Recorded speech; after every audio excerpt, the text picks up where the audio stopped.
Assalamualaikum warahmatullahi wabarakatuh, and a very good morning to all fellow guests. Welcome everyone to the International Talk on Maritime. In conjunction with the 2022 World Oceans Week celebration, this special edition talk is a joint event with the Maritime Monthly Seminar hosted by Faculty of Maritime Studies, Universiti Malaysia, Terengganu. Fellow viewers, today's special talk is a joint collaboration between the Ministry of Higher Education, UMT, as well as the Chartered Institute of Logistics and Transport, with the chosen theme, Training, Visibility and Recognition, Opportunities and Rewards for Women in Maritime. We wish to acknowledge the presence of our guest of honor with us today. Yang Berhormat Datuk Seri Dr. Noraini Ahmad, Minister of Higher Education Malaysia, Professor Datuk Dr. Mazlan Ghaffar, Vice Chancellor of Universiti Malaysia Terengganu, Senior Officers of UMT, distinguished speakers and guests, fellow students, ladies and gentlemen.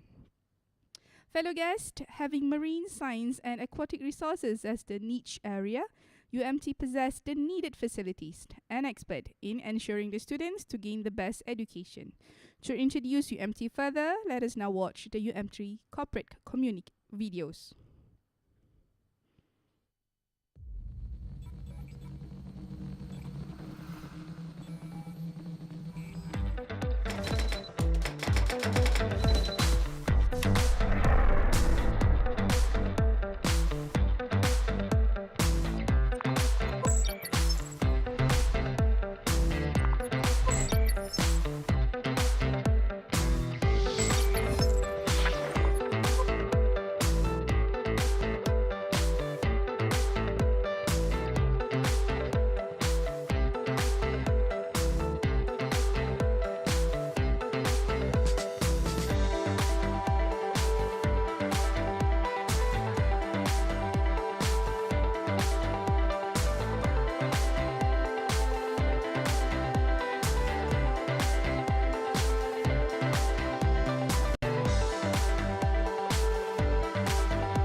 to celebrate knowledge sharing among peers and the community. We are delighted and honored to be having four special invited speakers with us today, not just from Malaysia, but also from India, which is essentially a maritime nation, and the Indian seaboard has been the vortex of intense maritime activities over centuries. Ms. Sanjam Sahi Gupta, Director of Sitara Shipping, also founder Maritimesheed EO. Ms. Reshma Yousuf, Founding President Wista Malaysia, Founder and Director CLLB Sendirian Berhad, also Council Member of CILT Malaysia. Ms. Hakimah Saiful Bahri, Chief Officer, Senior Dynamic Positioning Officer, and Dr. Izyan Munirah Muhammad Zaidin, Senior Lecturer of Faculty of Maritime Studies, UMT, also Chartered Member of CILT Malaysia. Ladies and gentlemen, this talk is not just special because it is a special edition, but what's sweeter is that all of our speakers are women. Well, Korean have no genders. Ladies and gentlemen, UMT is delighted to host all fellow viewers to this international talk on maritime. On behalf of the committee, I would like to welcome the Vice Chancellor of Universiti Malaysia Terengganu, Professor Datuk Dr. Mazlan Abdul Ghaffar, who is on the line with us today and thereon to deliver his opening remarks. Dato, are you there? And the space is yours, Dato.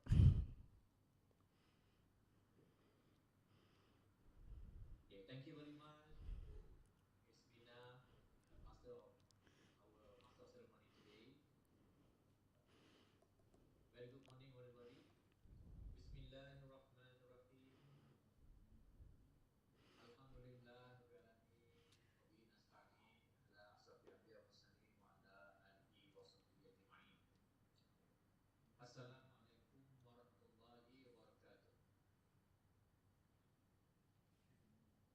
Yang berhormat Datuk Seri Dr. Noraini Ahmad, Minister of Higher Education Malaysia, senior officers of UMT, distinguished speakers and guests, fellow students, ladies and gentlemen.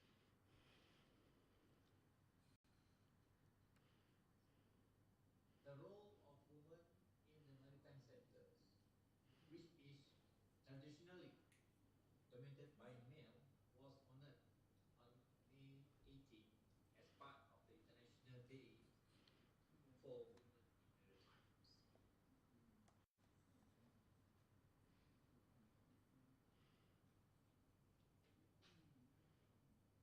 Global agendas are activities by the pursuit of sorry sorry technical problem.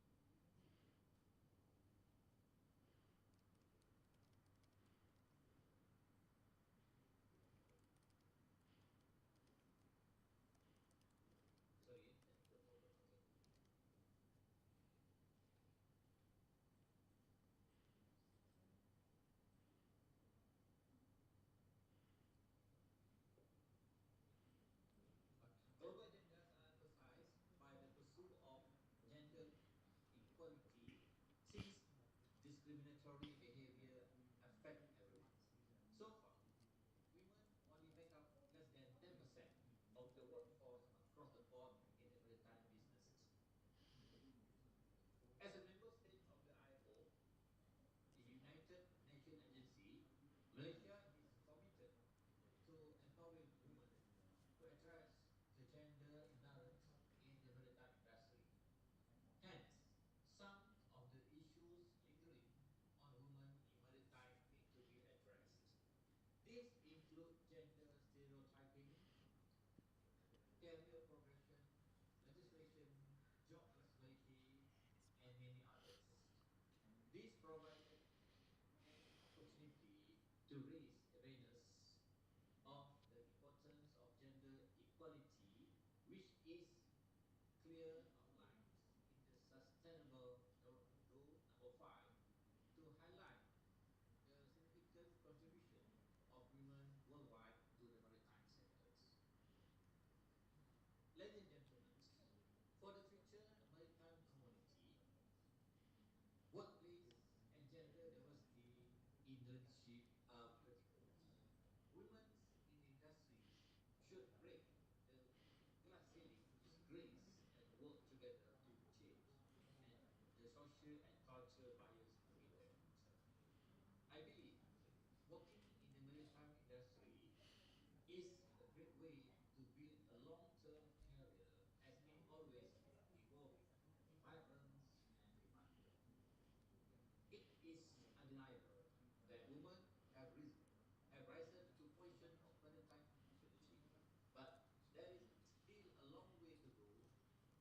opportunity for all.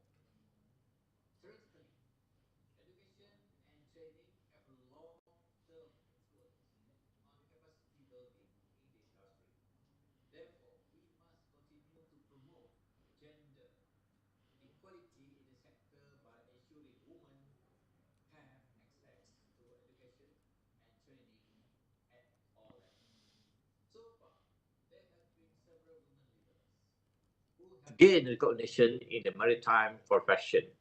Among them is Commander Maritime Dr. Susanna Razali Chan, who was recognized as a global woman icons in the field of maritime search and rescue by the International Maritime Rescue Federations.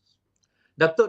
Noraini Mukhtar, for example, our UMT Distinguished Research Fellow, is among the 15 experts appointed as the Decade Advisory Board of the United Nations Decade of Ocean by the IOC UNESCO.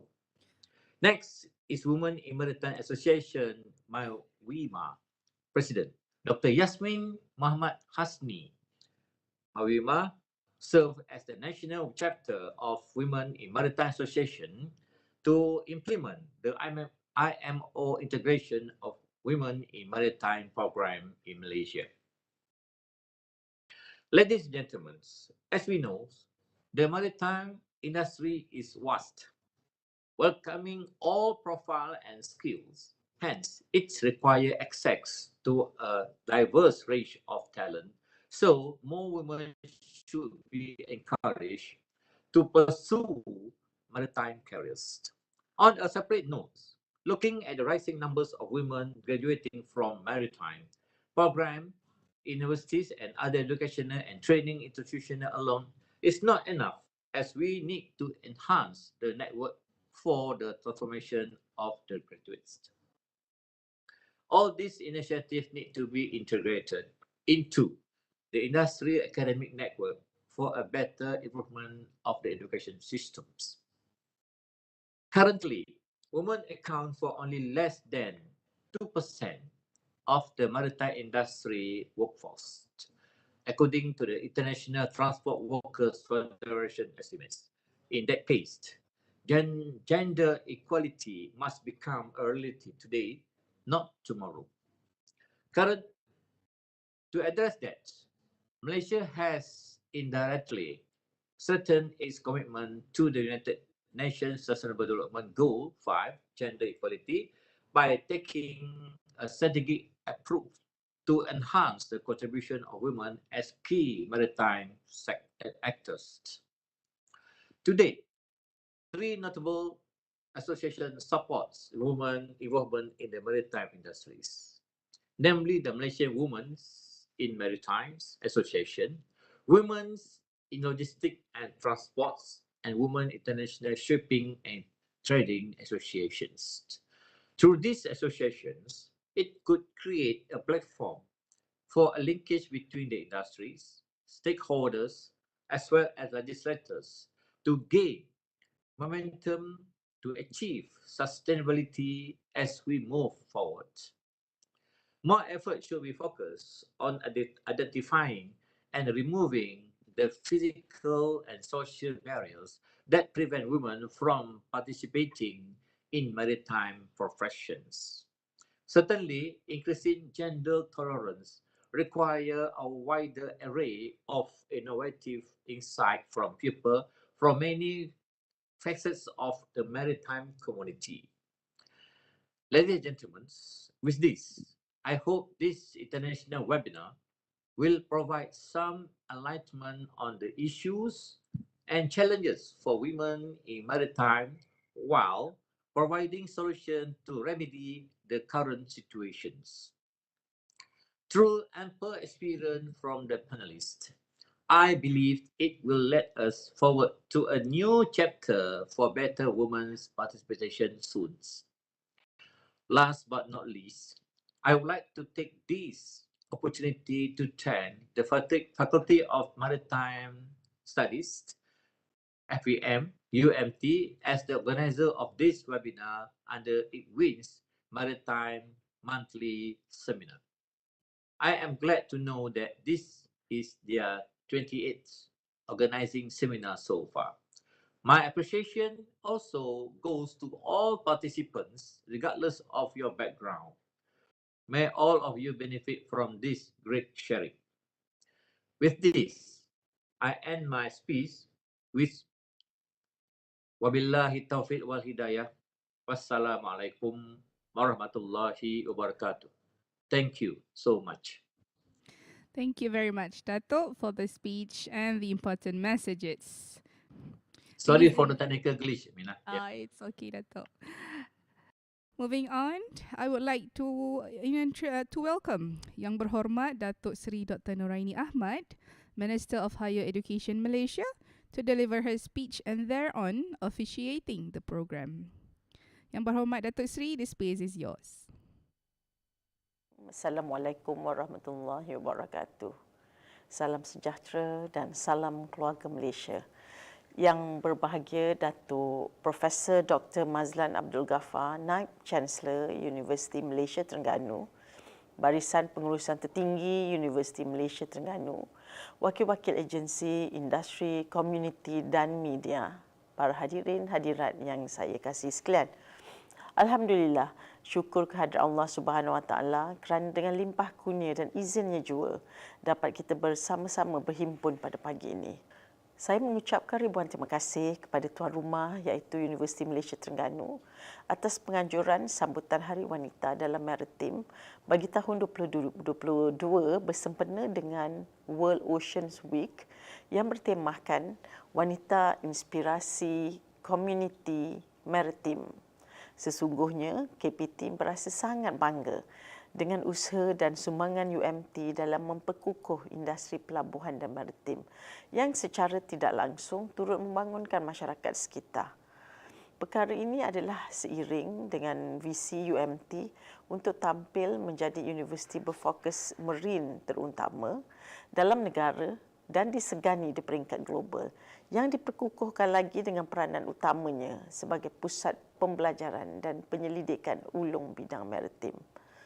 Sebagai sebuah universiti untuk masyarakat, UMT turut berperanan menjadi ejen transformasi yang membantu pembangunan modal insan, ekonomi dan sosial, khususnya melibatkan komuniti maritim. Saya turut dimaklumkan bahawa UMT juga memfokuskan aktiviti kesedaran mengenai kepentingan laut di kalangan ataupun di peringkat global melalui penganjuran World Oceans Week ataupun WOW.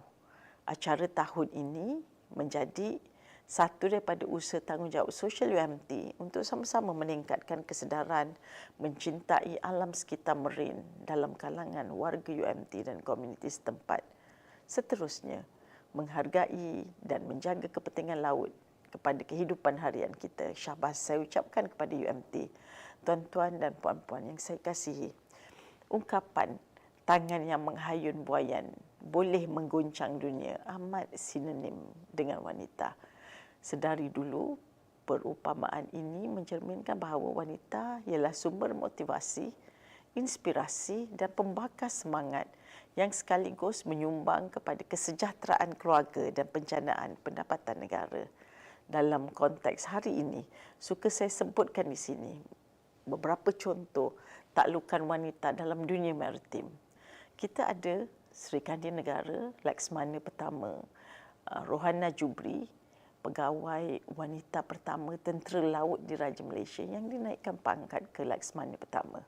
Kita juga ada Komander Maritim, Dr. Suzana Razali Chan, Ketua Penolong Pengarah Bahagian Cari Lamat dan Bantuan Bencana Maritim Malaysia, penerima anugerah ikon wanita dunia cari lamat antarabangsa daripada International Maritime Rescue Federation yang juga wanita pertama di rantau Asia Tenggara memenangi anugerah tersebut. Hakikatnya, lebih ramai kaum hawa pada hari ini menyerlah dalam dunia maritim. Kuncinya adalah keluar daripada zon selesa dan menjadi lebih berani. Untuk berjaya, anda tidak perlu penuhi semua kriteria bagi mendapat kenaikan pangkat atau memburu kerjaya idaman. Anda hanya perlu mulakan langkah dan tidak takut untuk mengambil tindakan berani sekalipun tempat yang dituju itu tidak ada orang seperti anda. Ala bisa Tegal biasa. Tuan-tuan dan puan-puan yang saya hormati sekalian, bagi program pada hari ini kita telah berjaya menghimpunkan komuniti wanita dari dalam dan luar Terengganu yang rata-ratanya adalah nadi penggerak industri desa dan pinggiran dan juga industri maritim. Saya difahamkan UMT telah menghak upaya wanita-wanita hebat ini melalui program pemindahan ilmu daripada aspek kemahiran keusahawanan bagi membantu meningkatkan pendapatan dan kualiti hidup mereka. Saya turut dimaklumkan bahawa pada hari ini beberapa orang ahli panel dalam pelbagai bidang turut dijemput untuk mewancanakan pengalaman masing-masing. Justru menjadi harapan saya agar semua yang hadir memanfaatkan sepenuhnya pengisian program yang dianjurkan. Saya yakin banyak ruang dan peluang untuk kita terus memperkasakan wanita, khususnya dalam arena maritim. Dengan lafaz suci Bismillahirrahmanirrahim, saya merasmikan program sambutan Hari Wanita dalam Maritim tahun 2022 peringkat UMT bersempena World Oceans Week. Sekian, terima kasih. Thank you, Yang Berhormat, for the speech. Ladies and gentlemen, women in maritime in Malaysia context has accomplished so much. To introduce further, let us watch a video montage prepared by the organizing committee with the title Journey of 1,000 Miles of Women in Maritime Malaysia.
Fellow guests, let us move on to our main agenda, the International Talk on Maritime.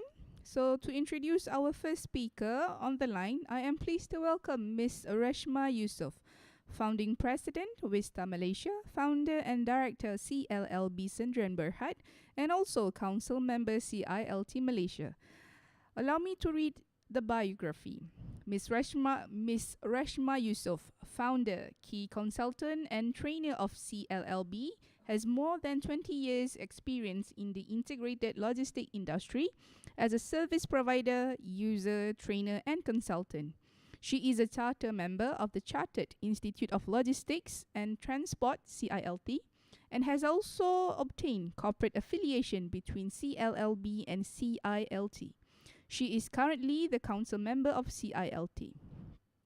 She has a passion for constantly upgrading herself and gaining as much knowledge as possible in all areas of logistic and supply chain management. She recently obtained her Dangerous Goods Safety Advisor, DGSA, qualification from the Scottish Qualification Agency in the United Kingdom. Actively promotes the empowerment of women and gender diversity, and like to align her values to a number of UN SDGs. In her personal capacity, Ms. Reshma is also actively involved in promoting awareness and inclusion for the autism community in Malaysia. Ms. Reshma, the session is yours then. Hope you're ready.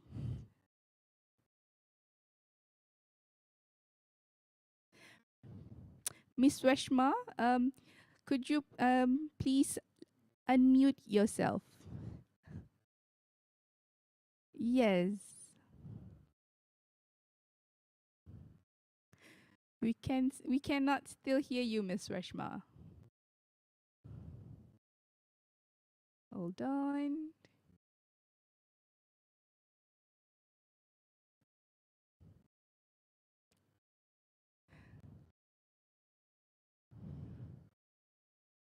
Can you?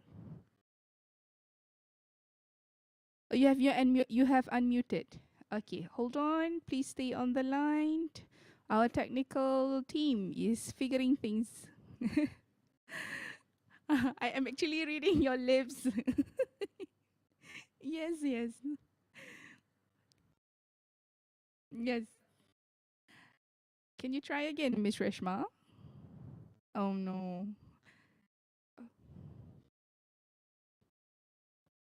Hold on, Miss Reshma.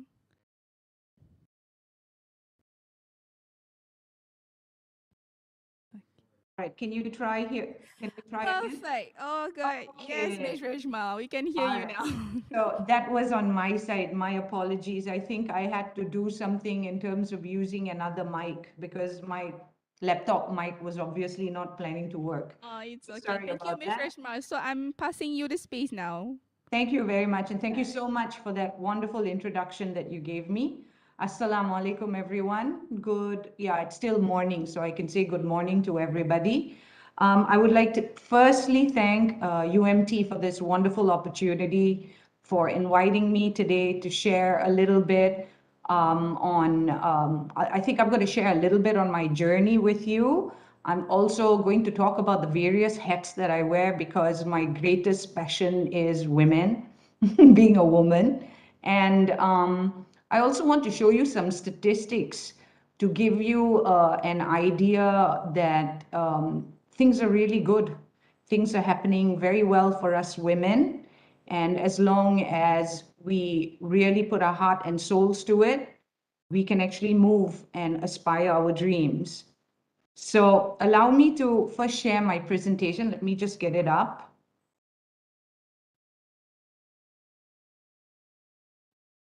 Okay, I'm going to put it on slideshow. Can I find out if you can see my presentation? Are you able to see it? Maybe someone can confirm.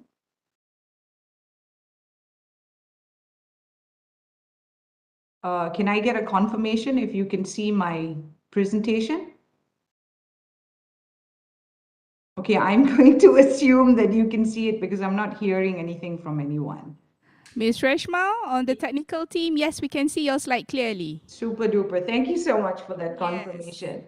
So I'd like to start a little bit, like if you take a look at the first screen on currently, of course you see that photo of mine, and usually we're not human beings, we're not really ever very happy to see our own photos, but never mind. I put a photo of myself there and a couple of logos, as you can see on my screen. So on your top left-hand corner, you see our CLLB. So I'm a founder of CLLB. CLLB is an acronym, and it's an acronym that explains Center for Logistics Leadership in Business. That's a mouthful, isn't it? Yes. So when I started the company in 2003, we came up with this long name, Center for Logistics Leadership in Business, simply for that. Because when we started way back in that time, in fact, okay, so we started in 2003, but slightly before that, when I was tempering into training, corporate training and logistics education per se, at that point of time, we didn't really have many universities that there are now. There are so many now that are offering courses, not just in maritime, but various other areas in logistics as well, in supply chain management. So when we started CLLB, we started it to help the industry understand what are the human resource gaps that are prevalent in the industry in terms of how do we ensure that our manpower were moving as fast as the landscape of logistics, because logistics and supply chain landscape keeps shifting, and the pandemic has made it shifted even more insanely. So that was the purpose we set CLLB up. So Alhamdulillah, for the past no more than 20 years, right? No, we're almost coming to our 20th year. Inshallah, next year will be our 20th year. I'm grateful to Allah, we've been doing really well. And we are known in the business or in the marketplace as dangerous goods logistics experts. That is my forte per se. And also alongside with, of course, the business, because that is my periuk nasi, yeah? It feeds me and feeds everybody else. Apart from that, I'm involved in, of course, a lot of our associations that are related to logistics, shipping, maritime. So also, I should be really grateful to Allah. This year, we were able to launch Wista Malaysia. So I'm the founding president, but along with me is my founding team, including your own very senior lecturer, Dr. Izyan. She's part of the founding team.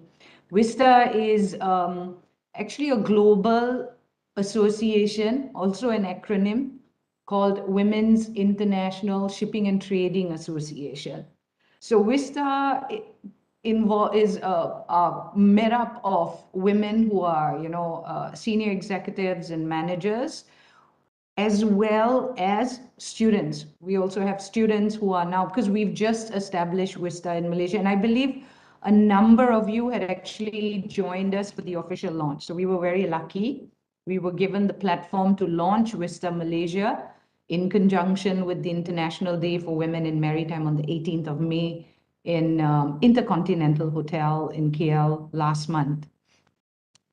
Also, you will see the third bullet and on the right-hand side of my screen. So the logo Wista, and then after that you see CILT, the Chartered Institute of Logistics and Transport. So this is, CILT is like in my heart and my soul, all right? Because I'm a I'm a logistician through and through. CILT, as I'm pretty sure a number of you students already know about it. CILT is a very old, prestigious, professional body that was set up in the UK in about 100 years ago. And generally, this body is to recognize the field of logistics and people in the logistics field. So I am a council member in CILT Malaysia. And I also, sit in various tiny committees within the CILT Malaysia makeup. For instance, I'm the vice chair for the International Business Forum. CILT facilitates businesses and individuals who are running their businesses in business matching and networking as well with our global members. I'm also the operations lead in WILAT. WILAT is Women in Logistics and Transport, and WILAT is the Women Forum of CILT. So I take part in the, excuse me for that noise, yeah? I take part in the Capacity Building Center as the operational lead. What we do in the Capacity Building Center is we come up with niche programs that are needed for development, of course, of women, empowerment and development of women. So we take what is required then and there, what are the new best practices. We just hit 1 year of launching WILAT CBC, and we've had like 150 over learners from around the world and speakers from around the world as well. So the whole idea for WILAT CBC, Capacity Building Center, is to help upgrade women. We have a bunch of programs that at the end of the day, we all work together, all the women associations related to this field, all of us work together to achieve that one goal. How do we promote and how do we bring and hold hands to pull our sisters up? That is the whole purpose. And how do we make the working place, the industry, more gender balanced? Yeah, I am also this year, just quite recently this year, I've been appointed as a board member for the International Chamber of Commerce Malaysia. So the International Chamber of Commerce, this is stuff I like to do. You wouldn't believe it, in maritime, you know, as wide and vast as the deep blue sea is as wide and vast as the different facets of what you can get involved in. So ICC takes care of trade terms. You know, maybe you would have heard something called Incoterms. These are commercial terms that buyers and sellers deal with when they have to buy and sell goods. They take care of also financing. You know, when buyers and sellers have to purchase and they don't know each other, they have to use something called LCs, letters of credit. So that all these things have been developed by ICC. And every country that is an ICC member has got an ICC established as well. So what I'm going to do, because the theme of today is training, visibility, and recognition. This is the theme that IMO has set for International Day for Women in Maritime. And UMT has taken the opportunity to echo out the same theme, talking about opportunities and rewards for women in the maritime field. So when we say maritime, actually, we're not going to be specifically talking about people that are, or seafarers. We're not only going to be talking about them. All right, we're going to be talking, like when I say maritime, there's so many other facets in maritime, like maritime law. You can be in the insurance, the P&I clubs, the TT clubs. You can be part of the surveying teams, the surveyors. You can look at search and rescue, as you've heard. And then I do know UMT has this really good marine biology program. Now that is also part of maritime. So there's so many areas within the maritime ambit. But what I'm going to show you now are some survey results from Grant Thornton International Business. So this is a Grant Thornton International Business Report 2021. The last report I saw was 2019. The numbers were a bit different. So from 2019, post-pandemic, post-COVID-19, things have actually significantly changed for the better for women. Yeah, the emphasis, especially in this point, in this career, the career of maritime, because honestly, prior to COVID-19, nobody actually cared about logistics or maritime or how goods were coming to them. Nobody cared.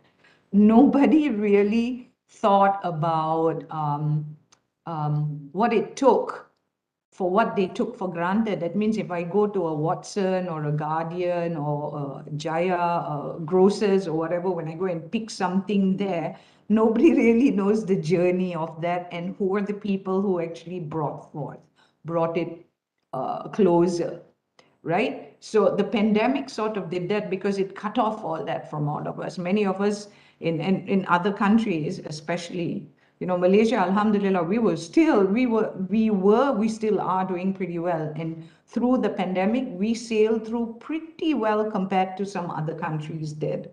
But some of them really understood what supply chain was all about and what it took, all the people that are involved in bringing goods to them.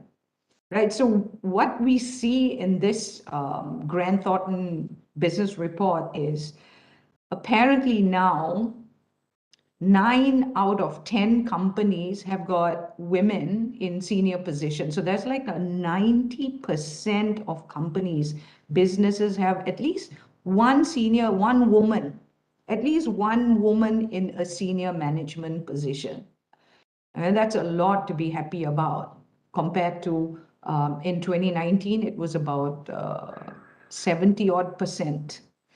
Also, we talk about this 30% club, yeah, women. We talk about how do we achieve women in senior positions, C-suite roles, right? How do we make sure that they make up at least 30% of senior management? So it turns out another wonderful good news is the 2021 study shows that we've hit above 30%. We've hit 1% more. So it's 31% now that we've hit. So that's another good news for, especially for young students, young ladies, all of you getting ready to, at some point get out and come into the working environment. This is excellent news for all of you. Now, this shows you the regional proportion of leadership roles that are held by women. And this is taking that 30% requirement, yeah? Now, you can see so many of the regions have pretty much exceeded their 30%, with Africa leading 39% right there. And ASEAN, very good to us, yay, 38% on our end, and the lowest being APAC. So there's room to growth there, right? And here you can see the growth pattern from 2017 all the way to 2021 for these different regions. Yeah, in terms of the 30% tipping point participation of women in senior management. This shows you the proportion of senior roles held by women from 2019 to 2020. And it shows you the different roles. So HR always happens to be a woman's role for some reason, but we can see, right? Now, when you look from 2020 to 21, there is a slight drop in the numbers in the HR function. Maybe because, in the pandemic, many parts of businesses started becoming digitalized and automated. And probably that's the reason why we see a lower. So it must be an overall low. But if we take a look at CFO, Chief Finance Officer, women are doing by far really well in 2020, 2021. We'll see how 2022 we have fared. Next year, we'll see those reports. Same goes for CEOs and COOs, Chief Marketing Officers, Chief Information Officers, sales, in corporate and other positions. Generally, we can see pretty much women's role growing in pretty much all facets or senior positions.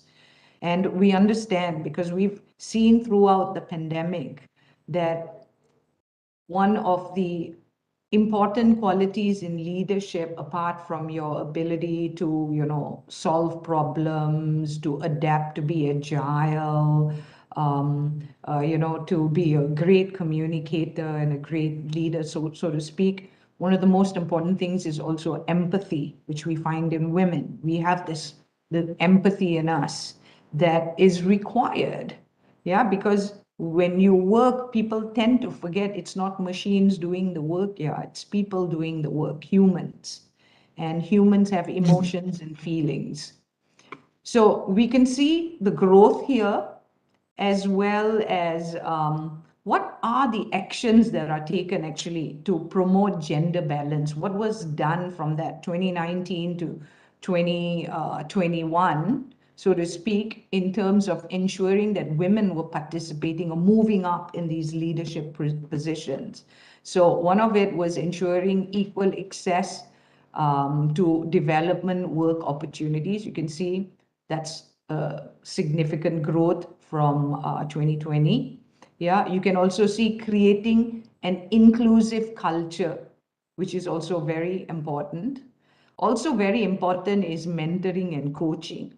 All right, mentoring and coaching, I would say, is super important, and I'm going to talk about it a little later in a couple of slides after this. Men have always had this opportunity. They've always had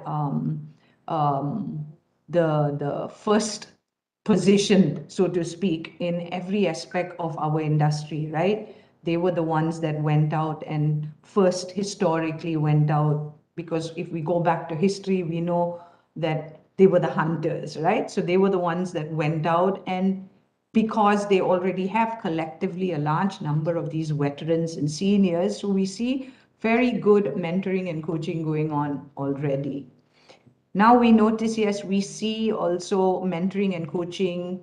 We have now more women in senior positions who are now able to help in mentoring and coaching for the younger generation. So the younger generation, yes, of course, we want a gender balance. You want to know the male perspective of how, their perception, but you also need somebody who understands you, a woman's perception, correct? So also, formalizing or enabling flexible work. So this is something that, anyway, we'll talk about this later, all right?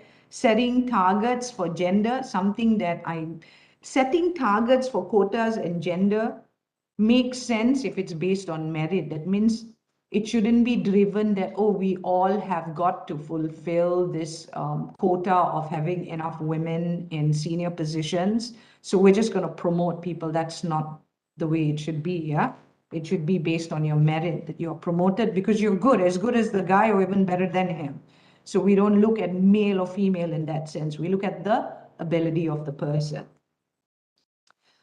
Now, why am I showing you all this? I'm also showing you certain things like, okay, these are the skills that are needed. So based on the survey, they say that the top traits to being an effective leader is, of course, being adaptive, because life is so, it's so dynamic. I bet many of you students never thought that you would have to, at some point during the pandemic, all of you had to learn from home, right? Virtual learning. I bet you never thought you'd have to do that. You never thought that there would come a day when you had to go for a holiday with a mask on your face, right? Now, when I think about myself, I'm 50 this year. So I sometimes sit back and I think about what my generation went. We moved from analog to digital, yeah, which is crazy, yeah. And it's some of, like, when I talk to my children and I tell them certain things like, tapes and certain words that we use or certain items that we have in the 80s, they don't even know. I'm pretty sure some of you do not. So our generation had no choice. Yeah, we have had to adapt to changes, and changes kept coming. It's just that now the changes are a little bit more radical because you have pandemics that are not allowing people to decide whether you want to change or not. The fact is you have to. So we have things where we say, okay, make sure you digitalize your operations or you will vaporize. So generally you have being adaptive, being that kind of person that's ready to make a change. Don't be so set. And for young people, you have to train yourselves in that way. Train yourselves, expose yourselves to situations where you will have to learn, because as you learn, these things build your character. They make who you are. All right, being innovative. Now, innovative doesn't necessarily being only technology, right? Innovative is thinking out of the box. Always think outside. Don't be so skewered to the silo thinking. Collaborative across businesses, to be resilient, to be courageous about taking risk, calculate and be courageous, to be empathetic. You see, they put empathetic 22%, to be directive. So directive is only 19%. Yeah. So I'm sharing now. Why am I sharing all of this with you? It is, in my opinion, it is very important to know, why are you here? And what is it that you want out of life? What is it that you aspire to see? So I have young children too. I have, of course, young adult children. All right. Let me see. My autistic son, I can't call him a young adult anymore. He's 28, but let's keep him because he's a little bit of a special case. So let's take the two others. I have a 25-year-old who also finished uni, started working, is working in London, and I have now she just finished her SPM, so going to start university as well. So my advice always to the younger generation is, you must know why you want and what does success mean to you? What does it mean in your mind? Where do you see, when you close your eyes and you see yourself, where do you see yourself? And why is it important for you to see yourself there? So you got to do some soul searching and asking. Yeah. Another few pointers I have put out here, because when I show you those data, the survey results of women in leadership positions, my dear young ladies, is that what I'm showing you is a lot of women, even before my generation, way before my generation, a lot of these veteran ladies have fought very hard to build a path. Yeah, so you just imagine mining through a mountain at the base of the mountain, mining through. It's huge, right? It's a huge piece of rock, so to speak. But they have now cut a hole through. They have already paved the way for us, and the generations proceeding have bored the hole to the peak, to the top. So technically, young girls, what I'm trying to tell you is the pathway is already built for you. What you need to do now, many of you, I'm so glad to know. I mean, I'm under the impression that a large number of you are from the maritime faculty, yeah, from the school, from your faculty of maritime. So I'm really very proud of you girls for taking the challenge to join this field. Now in maritime field, a lot of us have a tendency to think that, oh, okay, no, you maritime means being a seafarer. Being a seafarer, honestly, I wanted to be a seafarer, okay? I'll be honest. But my dad was pretty old-fashioned. So this was like, you know, I'm 50, yeah? So let's go back in time, 30 over years ago, when I brought this up to my dad. At that point of time, he wasn't very happy with me choosing a career as a seafarer. And good, you know, my dad didn't allow me, because now when I go on boats in a slightly bigger boat and there's a bit rough sea, I start getting mabo. So good thing I didn't do that, though. I could have trained myself the way I see it, right? Because it's all the mind at the end of the day. So seafaring is challenging, but it is, if you are willing to take the risk, willing to explore, be the adventurous, explore this position, it is an excellent place for you to go. You get to see the world, honestly. Of course, you pretty much will be sailing everywhere. You get to learn how to gel with your male folk. And we have our superstar Hakimah here. I'm going to let her do the talking, because she has really shown how do you retain your lady and be the boss on board, right? And I'm going to let her do that bit, because she impressed me like crazy as well. So what I can say is, firstly, be sure of what you want in life. Make sure you know, you chart, you say, okay, I want to reach there, and then you create a path for yourself. And you have to be diligent. Diligent in, once you finish uni, you get a job, diligent in your job. And understand that, you know, my son did that, okay? Came out of uni, finished all that, then got a job, and then was a bit unhappy. Why? Because so boring and all that. But that initial stage when you start working, it's not a bed of roses, and it should never be. It should never be a bed of roses. You cannot expect after you come out of uni, straight away you'll be given like a boss job. No, because no matter whatever you have learned in university, it's there to open your mind, right? That's why we go to university. So we open our minds and we know we're focused on our path. Okay, this is where we are headed. When we come into the industry, it is important that we understand that no matter what we are, of course, it has to be fair and equitable. There should be no harassment of any kind, right? But you must understand that you must take the trouble to immerse yourself in it, and never think that what is given, like for instance, you're given a job description, you're supposed to do that job, and you think that I did that job and that's enough for me. Don't. You have to go a bit further. You have to show beyond than what is expected to move forward in life, because that shows that you actually have an interest in what you're passionate about, what you're doing, and you're interested to build yourself further. Being diligent in work and learning. Learning is lifelong. Till today, I was just having a discussion with my colleague Fabian, you know, just before this started, and we're talking about you can never stop learning. Learning is an ongoing thing. Every day, my 75-year-old mother, I make her learn how to do many things over the internet. You know, initially there was rejection. Now it's like, oh, wow, I can do this. I can purchase this. I can do that. It's empowering. Nothing in life is more empowering than knowledge. Yeah. Be tenacious.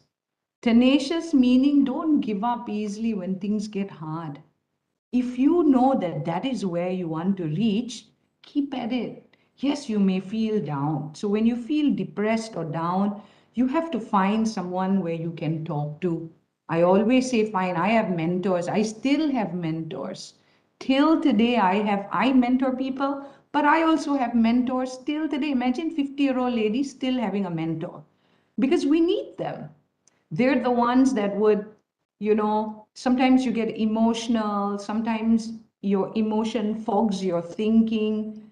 You need someone who is senior than you, who's probably been through all of this, who can set some clarity to what and help you make the right decisions. All right? You have to be adventurous, but of course, take calculated risk. Yeah, do not just go head on to something without doing your research. If you want to be a seafarer, understand what is required. If you want to get into, say, insurance or litigation or any other field within the maritime sphere, all right, in the authorities or whatever, understand what it takes. What is it that is, what are the skills, that the skill sets and competencies that you need in order for you to achieve the role? Yesterday, Dr. Izyan was with me. We were in the International Harbour Masters Congress 2022 together with Sanjam as well. And in the Harbour Masters Congress, they were having their general meeting. There was this one beautiful lady from South Africa. She was a harbour master along with them in the committee. There was one of her, and of course, yeah, 99% male, but that was that first lady. And that's the first, doesn't mean that's the last, yeah. There are going to be more and more women coming into these roles as well. Another very important thing, I advise my children, a lot of young people to network is very important.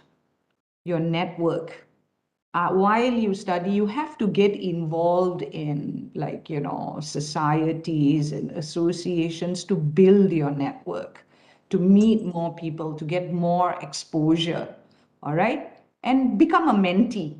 So now when I say become a mentee, I want to share this short 1-minute video where we launched Wista Malaysia. So in this short video, you might see some of your friends, all right? Just give me a sec. Let me stop this share and then open another share. Am I doing okay with time or am I taking too much time? I hope I'm okay with time. Anyway, I will be done shortly. Am I okay with time? Oh, I cannot hear you. Sorry, yeah. I think we can allow another 2 minutes for your Okay, section. another Please, 2 minutes. Reshma. Exactly. So that's all I'm going to Thank take 2 minutes of your time. And I will share this video.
Okay, so all I want is one tiny share now, all right? So I'm showing you this little QR code out here. Wista Malaysia is recruiting students to join Wista because we want to start our mentoring and coaching program. So young ladies, if you are interested to join us, you see this QR code on your screen, scan the code and join us. All right. Thank you very much for the opportunity to speak, to share. Oh, sorry, I better stop sharing now. And to share my thoughts and pretty much, you know, what Wista and, you know, women development is about. Thank you so much.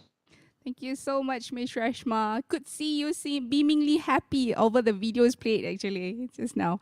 Thank you very much again, Miss Reshma, Thank for you the very much. knowledge and experience spilled to us and my personal take-home notes from your talk. Knowing your why is the key. Thank you again, Miss Reshma, for your sharing sessions. Okay, ladies and gentlemen, allow me to welcome our second speaker, Miss Sanjam Sahi Gupta from India, Director of Sitara Shipping and also founder of Maritimesheed EO. Miss Sanjam Sahi Gupta is a Director for Sitara Shipping and an advocate for diversity in the maritime industry. She is a founder member of Wista India and a former board member of Wista International, as well as a member of the Executive Board of Directors of the World Maritime University, Malmö, Sweden. She has won several awards, the most prominent being the Sandvik Gender Award for her outstanding contribution and commitment to the gender equality. Wow. She is a member of the Diversity Committee of the International Chamber of Shipping.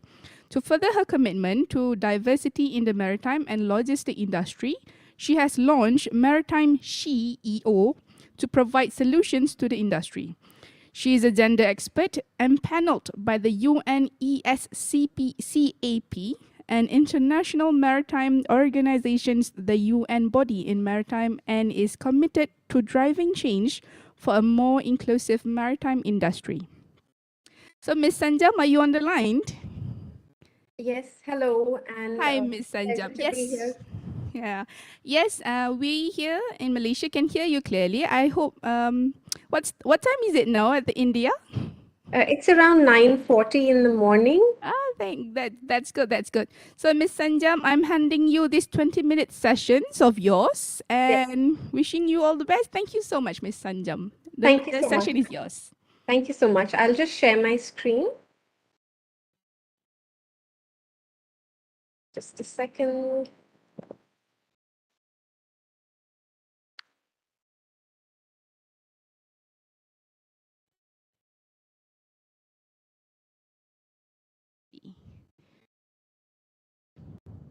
Okay. I hope you all can see my screen right now. Yes, on behalf of the technical team, yes, we can see your screen clearly. All right. Thank you so much. And it's a pleasure to be with you today. Thank you all so much for inviting me. It's always been a great experience interacting with the youth because you are the future of the maritime industry. And I'm here just to share my story and some thoughts that I hope you would be able to take away with you and help you. So my presentation is called Achieving Success Within the Maritime Industry. You know, the shipping industry has many faces, and Reshma made an amazing presentation. Even yesterday, I went after Reshma, so it's always very daunting to keep up because she's always such an amazing speaker. When you think of the maritime industry, you think of different pictures come to your mind. But when you think of women in maritime, what exactly do you think? Is she a tireless seafarer, fighting the elements on deck, or perceived as a sensitive human being that proves we can be both delicate and strong? Maybe that's being human, irrespective of gender. Or maybe she wears a suit instead of overalls. In this male-dominated industry, she leads meetings and negotiations to provide the most impossible solutions to her clients. Or is she the one at the desk, always focused and quiet, her dedication creating strategies? Maybe she's the captain of the ship or the CEO of a shipping company, and her empathy allows her to solve problems of the people before they become problems of the company. Well, maybe she's none of them, Maybe she isn't aware these opportunities exist. Or maybe she does, but the world convinced her it's not the place for a girl. Maybe she's none of them, but I believe she could be all of them, and I believe that you all are the future of the maritime industry. So today I'm here to share a little story about myself. Yes. So this is me, a little me when I was extremely tiny, and it sounds very cliched, but when I was 5 or 6 years old, I told my parents that I was going to grow up and go to work with daddy. My father is a master mariner who sailed for several years and then came on shore to set up his own shipping company. So childhood was filled with talk of everything maritime, tales of my father's travels, interesting anecdotes. And of course, once I got a little older, there were multiple visits to the port visiting vessels. And while I might have sounded extremely silly, I think I'm lucky to come from a progressive family who put emphasis on education and truly gave me wings. We are two daughters, my sister and myself, but my parents never made us believe that we could not do anything we wanted to. I think the credit goes to my parents to what I am today, who have supported me, no questions asked.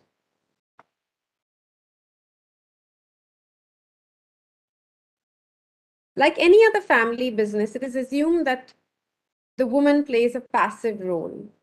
When my mum would go to the port, and my mum is very actively involved in the business, she was once denied for an entry pass because she was told women are not allowed into the port.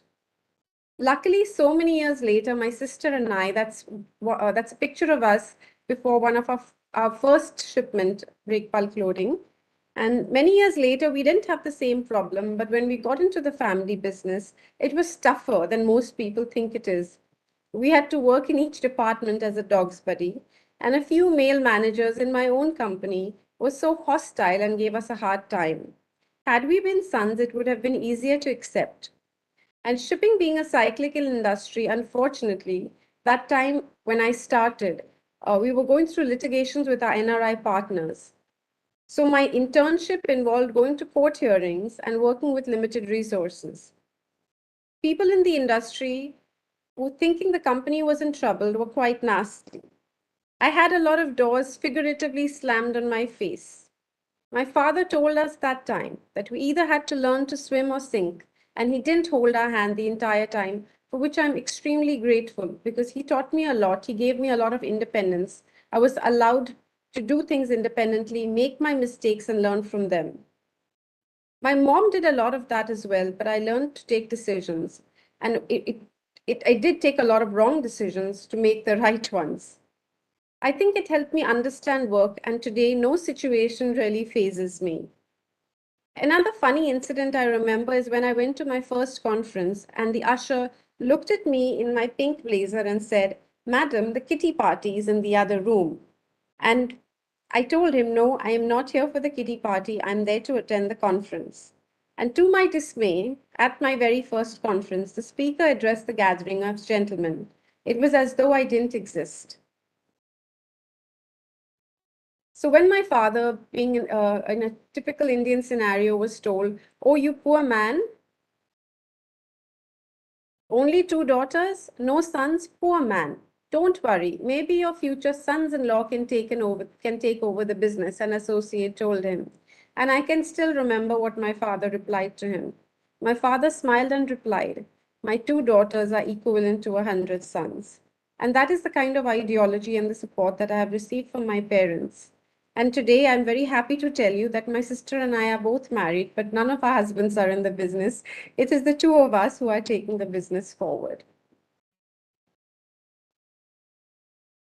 I would also like to give you some advice. And as Reshma said, she said some beautiful things. Trust yourself and be brave. I find that very often we women do not trust ourselves. I myself admit I suffered from imposter syndrome. When I was offered the place at the board of the World Maritime University, I was taken aback. And I remember thinking, me? Why are they offering it to me? I'm hardly worthy or deserving, and to be honest, I must admit, I almost turned them down. It was only when my father heard of it, he said, I will never speak to you ever again if you turn down such a fabulous opportunity. And here I am, 6 years on the board, loving every minute of it. And yes, I do believe that I deserve to be here. So you have to trust yourself, be brave, jump headlong in situations. You will learn to swing along with the time. Very often, when opportunities present itself, I notice that we do not have the right skills, so we turn down the opportunity. But what do the gentlemen do? They decide to pick the opportunity and learn on the way. And that's something that I've started doing now. If I'm offered a new project or an assignment, and I know it's new to me, I take it on and I learn along the way. And that way, I've always learned a new skill. And that's what Reshma was talking about. She was talking about continuously learning. Even today, I'm continuously learning, continuously evolving. And I would like to request all the young people not to think that knowledge is like glass of water. Most young people who work with me think that knowledge is in this glass of water and they can drink it up in one go, and that will make them experts in maritime. It takes time. You have to be patient. And please respect all those who are senior to you, because those are people who have had the gray hair on their head due to the experiences. The maritime industry is a very large industry, and nobody can know everything about it. So while you're learning, please know that it's a continuous process. It will never stop.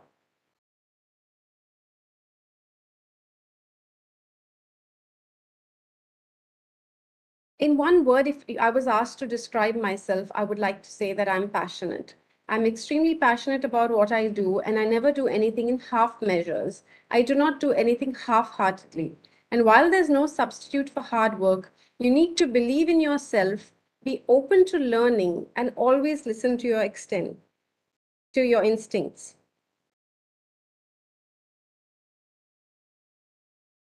Maritime careers. Today, you are so lucky. There are so many maritime careers that are open to women. Like Reshma said, she wanted to be a seafarer. Sadly, even though my dad was a captain, I never even once considered that option because I had never once seen a female mariner. So I just certainly did not think that that option was even open for me. I have a lot of respect for all the women who go to sea and also for all the women who climb the ladder, even on shore. Here on my slide, I'm not sure if you know, but on the left is the first woman managing director of the Shipping Corporation of India. She's the first woman to head India's National Shipping Corporation. And it took a lot from her to reach this position. Whenever I speak to her and listen to her story, I come back inspired. But even when she reached the position, there were naysayers. There were people who were questioning her completely. She proved them all wrong, not by replying back to them, by simply showing her work, her excellent work, and is that the Shipping Corporation of India delivered massive profits in her tenure, and she has just recently retired. On the right is India's first and only river pilot, Reshma Nilafar, and she's also somebody who's extremely inspiring. I look at her, she has really broken barriers and chosen to take on this wonderful path. I'd like to point out that success in any industry is subjective. I would rather say navigating one's career in a male dominated industry. Remember that the biggest hurdles are usually the hurdles we place on ourselves. I think the best advice I got was stop seeing yourself as an outsider.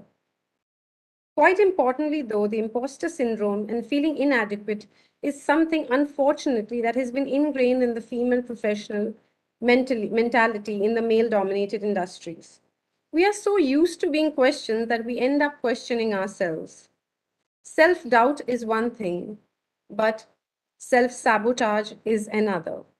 The first can help us improve, but the second first can help us improve, the second can only hinder us. So I request you all, please battle your self-doubt, but do not self-sabotage. Like the way I was about to turn down an opportunity just because I thought I was not good enough. For many years, we have been told we must be better than our male counterparts. Forget about being better than any of your male counterparts. Be better than whom you were yesterday. Having worked in the maritime industry for over 2 decades, I've never given the matter of being dominated or male dominated industry much thought. That said, it does help to trust yourself, be brave, and always remember you are as good as any of the suits around the table. I would like to share the story on how I got involved with gender issues. And this is a beautiful picture taken at the Bangladesh Maritime Academy during my visit in 2018. There was a female cadet that I helped place on one of the vessels, and she was treated rather unfairly. She had a fall one day, and the captain refused to give her first aid. And by the time they got her to a doctor, the doctor had to operate. Otherwise, he said she would have lost power on my hand. And that's when I said, not on my watch. And I think the best thing we women can do for each other, and the gentlemen too, actually, is to say, not on my watch. If each of us be the empowered bystanders, when you see something unjust happening to anybody around you, speak up, be empowered. And if we all follow this principle, I can honestly tell you, if the entire industry steps up together and say, not on my watch, we will not have unfair behaviors anymore. I think the best ambition for young people is to find something that they want to change in the world. I mean, for me, it has always been identifying gaps that I see that don't work properly, where there is room for improvement, and then I go in and actively offer myself as a resource to fill the gaps. I think that those are the areas where you feel that you're purpose driven. Set your footprint, create a different future. And that has always been my motivation and pulled me through a lot of hard work, a lot of obstacles and challenges. Knowing your values and knowing why the impact you can make.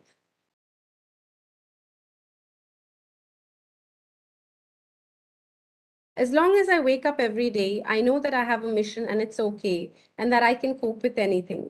So I would say that I haven't had big ambitions of becoming someone or whatever, but I have had ambitions of changing things. I found my calling. Today I feel I'm in the unique position where people listen and I can make a difference, and that puts a huge responsibility on me. I think each of you should embrace the opportunity to learn every day, and from each experience and everyone you come in contact with, believe me, every experience will teach you something. Be willing to try something new, to embrace challenge and adventure. By embracing adventure, I've had some incredible opportunities, often putting me beyond my comfort zone, but always helping me grow as a maritime professional. Have a plan, but know that the plan will change. Sometimes, by being willing to try something new, I ended up somewhere unexpected. I think that was also the background for me to be part of a high level panel by the Norwegian Prime Minister Erna Solberg in 2019, where I was invited to join a group of 20 global leaders from coastal states committed to ocean action in the support of the Sustainable Development Goals. And I think it's important to do a lot of paid forward initiatives. So when you reach a position, please help out another woman. Realize that the journey is the destination. A journey of 1,000 miles begins with a single step. Never stop learning. You will never have all the answers, as I said. You will always be learning. Embrace the opportunity to learn every day from each experience and everyone you come in contact with. So I would urge you all to dream and go with your dreams with full gusto. I think if all of you look at yourself as gap finders, think of places where you can help your company improve out of the box. But that's not enough in itself. So being proactive, dedicated, and reaching out to establish mentoring relationship, as Reshma said, with at least one male and one female mentor outside your own company would be my key advice. I'm cheering for you all. Welcome on board your journey in the world's most fascinating industry. Thank you so much for your time today. Thank you for listening to me.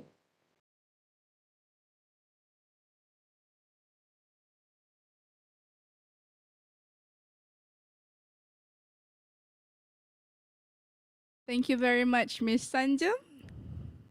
Okay, thank you very much, Miss Sanjam, for the knowledge and experience sharing to us.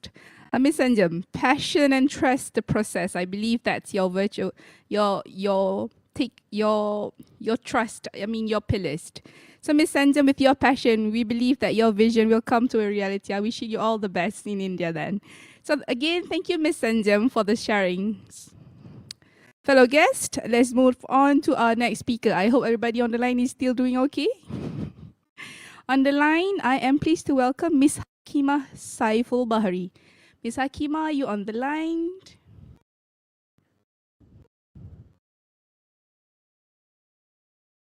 Yes, we can see you, Miss Hakimah. Hello. Hello, hi.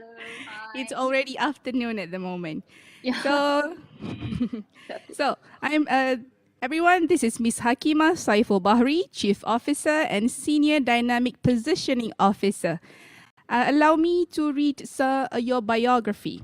Hakimah Saiful Bahri, an experienced seafarer, currently serve as a Chief Officer and Senior Dynamic Positioning Officer with a total of 1,823 DP hours to date. Oh, wow.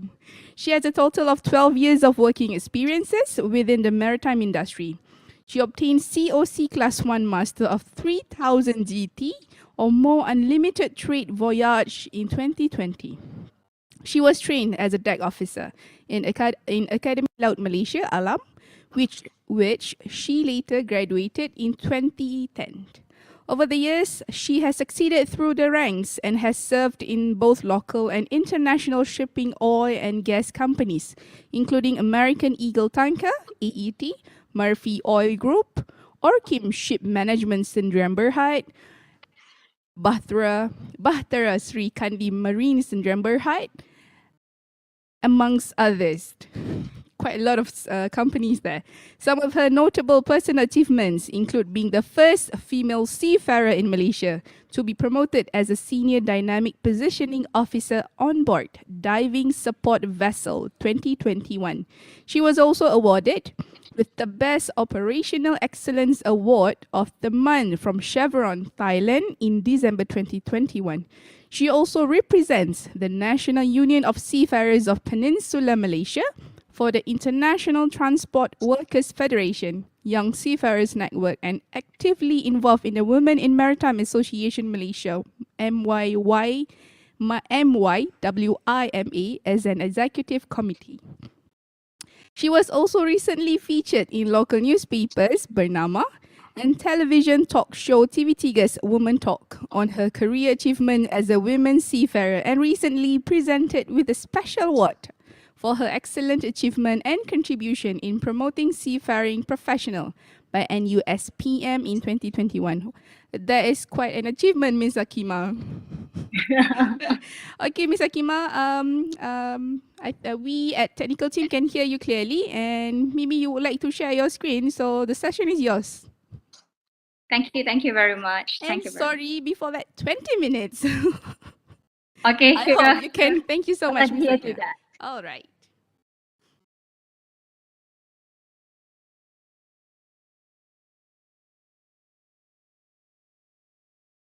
All right. Hello, everyone. Before I proceed with my presentation today, I would like to say thank you very much to the senior management or senior officers of UMT for giving me this opportunity to present myself, and also sharing my experience of 12 years in this seafaring career with all of you. Future, I believe, maybe future female seafarers who will continue my journey as well as other female seafarers' journey in Malaysia. Thank you very much for this opportunity. I hope you guys read me loud and clear, or maybe hearing me loud and clear. That's what we used to do when we used to say when we doing a radio check on board the ship. So as I think I have been receiving lots of recognition this year, and it is one of my beautiful achievement and memories for me, which makes everybody basically recognize me from my name. Okay. Again, I'll introduce myself. My name is Hakimah Saiful Bahri. Mostly people will call me as Kim. I am the Chief Officer and also a Senior Dynamic Positioning Officer on board Diving Support Vessel. Today, I will be sharing my experience with all of you in hopes that I can inspire you and motivates you to join this very unique career which really have a very special place and already molded me into who I am today. The journey is not easy. I would say that if you have that kind of mentalities where being a seafarer, you will get normally people would say about the salaries, you know. So I would say that you will reach that position if you really focus on and know what are you doing and really have that motivation to keep going and to reach that level someday, you know, becoming a chief engineer or captain on board the ship. So the reward is very rewarding, I would say, and I would agree with that statement. But as we say, when we talk about pelaut in general, seafarers in general, there is lots of rank which you know you might be a crew, but also even you are a crew in this career all of us will be given a very fair ground on finding our way or making our way to the top. You know, this is something which I find very interesting because everybody nowadays know that, oh, I'm not a book smart, you know, or maybe my SPM result is not good. So I already have no chance at pursuing my career as a seafarer. uh, I didn't agree with that statement because you see you can start from a very low rank, maybe as a greaser for engine side or as an ordinary seaman on deck side, but still I've met few people that actually make their way through and finally become a captain. Okay, so let's move on to the next slide.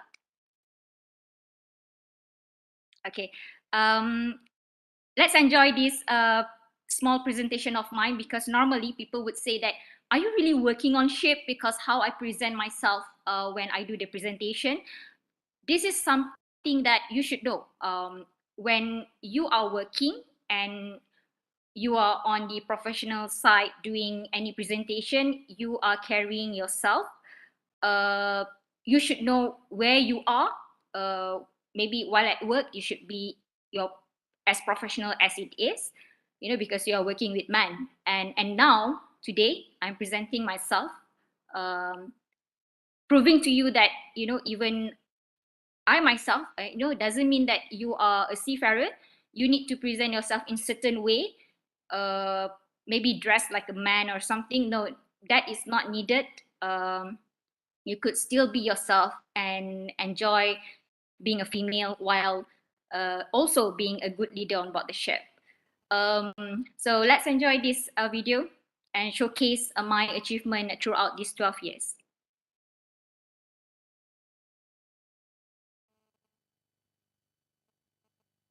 Hello, technical team, you can start playing the video.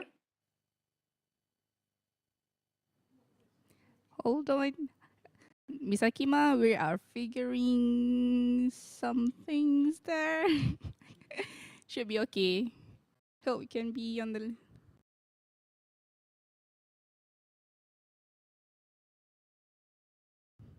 If you can see the real situation in the studio. Yep. Okay. It should be okay. Yes.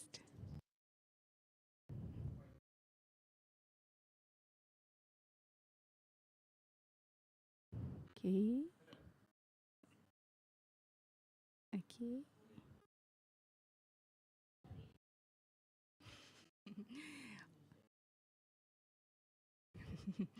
Miss Hakimah. Yeah, We're good. We're good. We're you're good. just. I am good as well. Okay. Yeah. They're figuring the format, I guess. Hold on. Okay, sure. No problem. Thank you.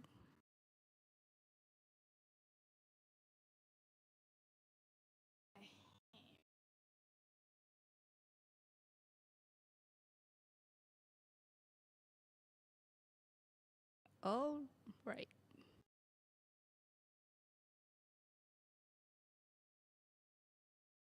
Yes. Okay, the audio. Hold on.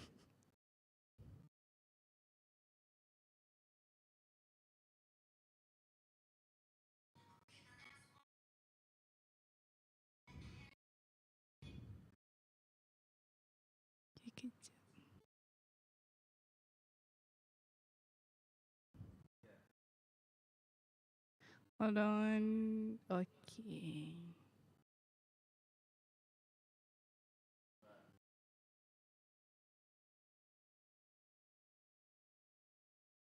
I'll be the last one standing. Two hands in the air, I'm a champion. You'll be looking up at me when it's over. I live for the battle, I'm a soldier. Yeah, I'm a fighter like Rocky. Put your flag on your back like Ali. Yeah, I'm the greatest, I'm stronger. Bet my dues, can't lose, I'ma own ya. Hey, I've been working my whole life, and now it's do or die. I am invincible, unbreakable, unstoppable, unshakable. They knock me down, I get up again. I am the champion. You don't know the name, you can't hurt me now. I can't feel the pain. I was made for this, yeah, I was born to win. I am the champion. When they write my story, they're gonna say that I did it for the glory. But don't think that I did it for the fame, yeah. I did it for the love of the game, yeah. And this is my chance I'm taking. All them old records I'm breaking. All you people watching on the TV, you go ahead and put your bets on me. Yeah. I've been waiting my whole life to see my name in lights. I am invincible, unbreakable, unstoppable, unshakable. They knock me down, I get up again. I am the champion. You don't know the name, you can't hurt me now. I can't feel the pain. I was made for this, yeah, I was born to win. I am the champion.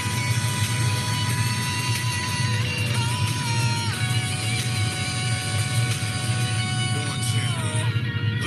The C is for the courage I possess through the trauma. H is for the hurt, but it's all for the honor. A is for my attitude, working through the patience. Money comes and goes, so the M is for motivation. Gotta stay consistent, the P is to persevere. The I is for integrity, innovative career. The O is optimistic, open and never shut. And the N is necessary, cause I'm never giving up. See, they ask me how I did it, I just did it from the heart. Crushing the competition, been doing it from the start. They say that every champion is all about his principles. Carry.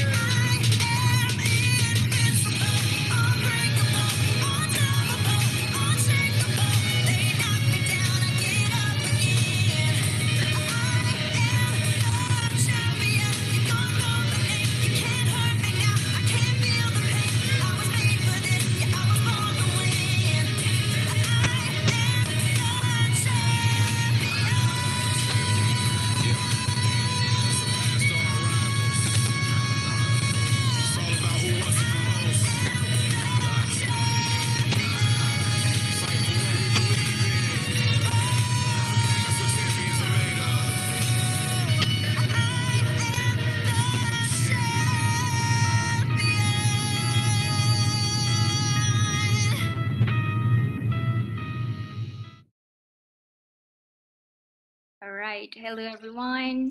Okay. I hope you enjoyed that video.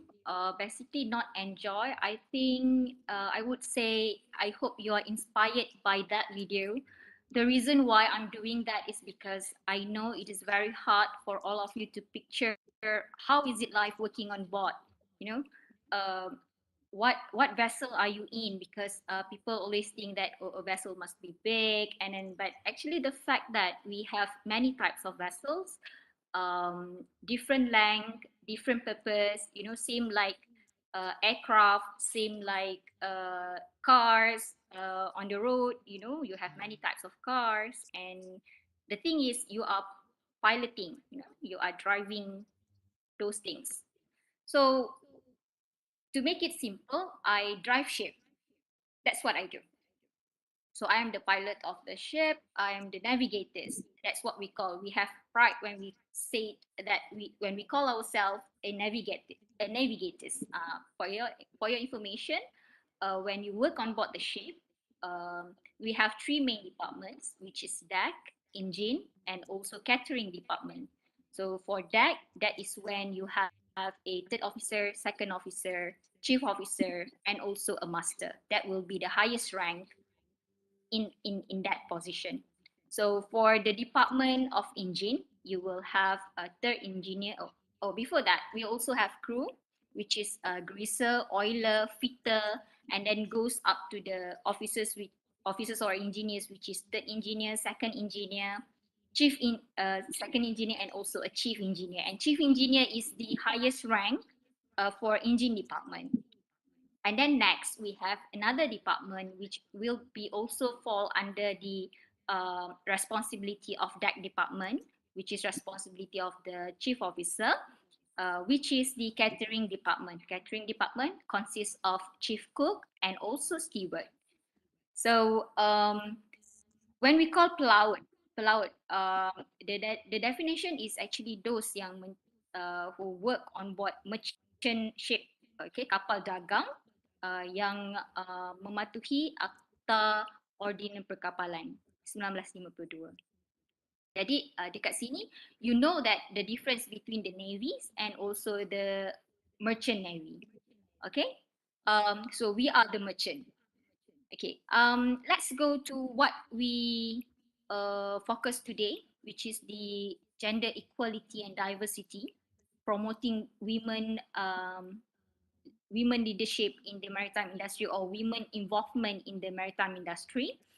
The fact that we have 1.2% globally female seafarers workforce as of 2022, and only out of that percentage, in Malaysia we have 2.66%, consists of 1,925 were female registered seafarers in Malaysia between 2010 to 2017, and out of that numbers, okay, we have 1.05% COC holders. Okay, this COCs is the certificate of competency, kind of like a license. Okay, a license for you to certify to being a navigator or an engineer on board the ship. And basically, this license we have three stage, which is COC class 3, COC class 2, and also COC class 1. The ultimatum is the COC class 1. Okay, and also these COCs will be divided into unlimited voyage and also local trade voyage. Okay, local trade voyage meaning that you will have only the permission to drive a ship in the local waters. Okay, di kapal pesisir pantai. And as for the unlimited voyage, you have no restrictions of driving any kind of ship in the international as well as local waters. So this is what I've been achieved in 2021, passing my oral exam and finally holding the COC class 1 unlimited 3,000 gross tonnage and above, meaning that I can drive any size of vessels. So out of these numbers in Malaysia currently for COC class 1 holders, we have less than, I don't know the exact numbers, but I can assure you that the numbers is very small, which is less than 10 female officers holding COC class 1. So you can see that there is lots of opportunities, lies for female in future, if you join this career, still there's many opportunity for you to achieve that. Let's say the first captain on board the container vessel, the first captain on board the cruise ship, the first captain on board the bark carrier, the first female captain. I'm talking about female. Let me stress it out. So basically, let me move to the next slide, please. Okay, I believe just now the moderator already explained about my background. Let's move to the next slide. Okay, this I will actually keep moving very fast because I have a very limited time. Let's go next. Okay, self-journey, chief officer, how I become a chief officer and also a senior dynamic positioning officer. Next.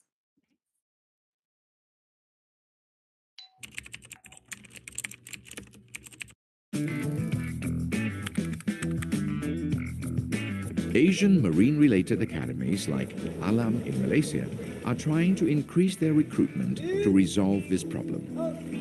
Alam, in particular, has come up with an innovative idea to boost the numbers, for Asia at least, by accepting female cadets. 21-year-old Hakimah is one such trainee. Originally from Selangor, she is a third diploma in nautical studies. Her mother was originally against the idea of her joining the maritime industry for fear that she would not be able to cope with the strenuous nature of the work.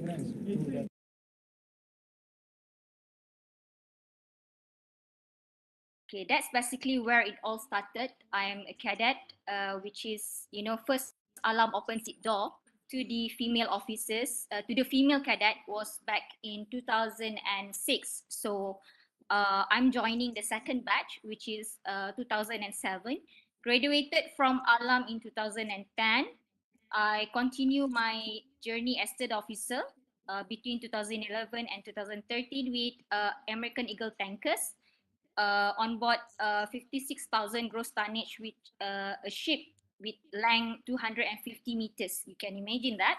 So 2013 and 2015, things doesn't work well for me, which forced me to make my way into being a business development executive with Cypro Logistics. Okay, so basically I would say that my journey is not as smooth as what maybe you have been assuming all this while looking at me now.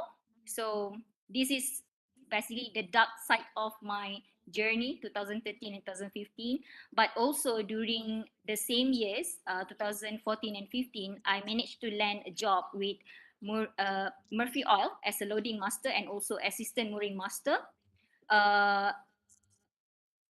And then in 2017, next to 2019, there is a gap between these years, which is 2016. I decide to continue I decide to go back to sail, spending all the bonuses that I've got without sponsorship. Continue my mid and master class to do my COC class 2 and also finally obtain COC class 1. As you can see, you can read by yourself my journey until now. So this is the peak of it. I also already become a chief officer for 5 ships and recently promoted to senior dynamic positioning officer. Can we move to the next slide, please? Okay. This is shipboard organizational chart. Why this is very important is for you to know, okay, how actually working on boards looks like. Okay, we have the rank. You can see the captain is the highest rank on board the ship. Under the captain, he will have chief engineer and chief officer to assist him with the operation. Also, you can see moving downwards, it will start with engine cadet if you want to become an officer. And also it will start with that cadet if you want to become a chief officer, if you want to become a captain. Okay, but for engine side, the highest will be chief engineer. Okay. Let me just explain work as a chief officer. Okay. My current role now, I work as a chief officer and also senior dynamic positioning officer at one of international shipping companies based in Singapore. So as chief officer, I was responsible for navigation surveillance and DP. What is DP? DP is automated computer program with computational model that includes information related to wind, waves, currents, and environmental condition in the ocean, then combined with all information from the sensors, allowing the computer to calculate power required by the rudder angle and output is required for each propulsion thruster to maintain the vessel position. Okay. I wouldn't have time to explain to you further because today basically I would want to share with you how you can become a chief officer one day. Can we move to the next slide? Okay. Maybe this one is something which you can Google and you can understand further what is the role of each and every rank on board the ship. Okay, which will make you understand the uniqueness of this seafaring carrier. Can we move to the next slide? Okay, deck officer career progression. Okay, sharing with you this. Um, Basically, this salary, I would say, is the minimum side of the salary, which I've taken from one of the website. The actual will be very rewarding, but I cannot reveal that. So can we move to the next slide? This is just for your reference and encouragement for you to join and become a seafarer. Okay. Okay. This one is something that before only Alam will offer this course, but now I got to know that we also have UMT, which also provide you the platform for you to become a deck officer. And Polytechnic Ungku Omar also will have the option for you to continue diploma in marine engineering, as well as a few other uh, approved ILM institute latihan yang di-approved by Maritime. So you can see basically this is the requirement for you to join the cadetship program. Next. Okay. I would stress out on the alternative route to become a certified officer. This is when I said that this career offer a fair opportunity for a street smart or a book smart kind of student, because basically to become a seafarer, you will only need to do a registration with the Marine Department from the System Document Pelaut to have a seafarer card, and also you need to do a medical checkup before you do the seafarer's card. That will only charge you 50 to 100 ringgit if I'm not mistaken. You can check again with the Marine Department website, and you need to have a seaman book, which also known as discharge book. And then this is the thing which I said, medical exam certificate needed, which approved by the Marine Department. You can also check the list on the on the MARDET website, and then you need to collect your seat time and obtain the certificate of competency. So beside this, you will also need the basic training, which you can, that is what we call modular courses, additional modular courses, and also compulsory modular courses, which you can take at any approved training center by MARDAP, which is basic training, safety awareness courses, and also I think that's the only two courses that you need to have, meaning that combine the seaman card, seaman book, and medical exam certificate, basic training certificate, security awareness, BTOCT or BOSET. BTOCT if you want to join an oil tanker, and BOSET if you want to join any ship offshore, operating offshore. So with this document, you can start applying on board any vessels as a cadet or as a able-bodied seaman. Okay. If you want to start with engineering courses, you can also have all these basic things. And apart from that, you can start your career as a greaser or oiler. Okay, that is the basic requirement. Then the next step for you to become a certified officer or certified engineer is just to collect your sea time, means serving on board that vessel for a particular time required by the Marine Department, as such that they require 12 months sea time for you to have a WKR. With WKR, you will then go back for a 6-month class for you to do the COC course, okay, which you will end up having the COC class 3. So this is a very fast route. I can't say that it is a very fast route. No, for a cadet, it will be a fast route for them because it is very straightforward. But this one, it will be a very quite a long route because you start from below. But nevertheless, our aim is to become the certified officer or certified engineer on board a vessel. So you need to put in extra effort and go through quite a long journey. Still, you can reach your destination. Can we move to the next slide, please? Excuse me, can we move to the next slide? Okay.